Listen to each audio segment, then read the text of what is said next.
Today, I'll walk you through how to use the content library in the Learning Hub, which allows us to create custom content tailored to our organization.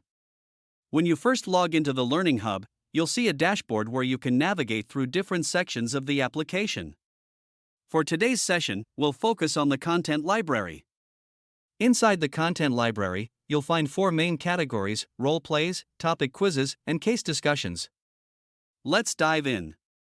As you can see, I've already created 2 examples here: time travel and food and cooking.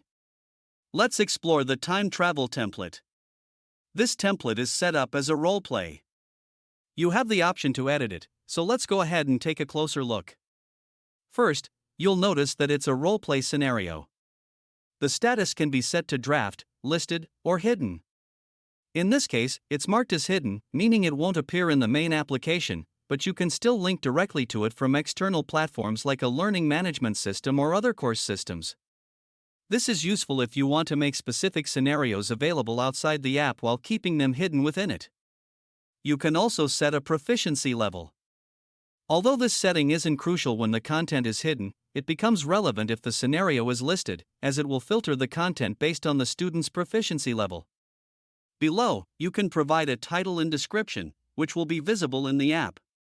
Then there's the prompt section. The prompt adds context to the scenario. Without it, the AI will still run the role play but will generate the context on its own. By adding a prompt, you can guide the conversation with specific context, making it more relevant. This feature is especially handy if you want to align the role play with a particular lesson. For instance, if you're teaching certain vocabulary, you can include those words in the prompt, and the AI will incorporate them into the conversation. This way, users can practice using the new vocabulary in context. You can also define the number of conversation turns. Once the set number is reached, the AI tutor will wrap up the session and give the user an option to either continue or end the conversation. They can also receive feedback and analysis of the interaction. This setting is optional, so if you leave it blank, the conversation can go on indefinitely. Once you're ready, you can set the template to listed, which will make it available in the app. You'll see that it turns green, indicating it's live.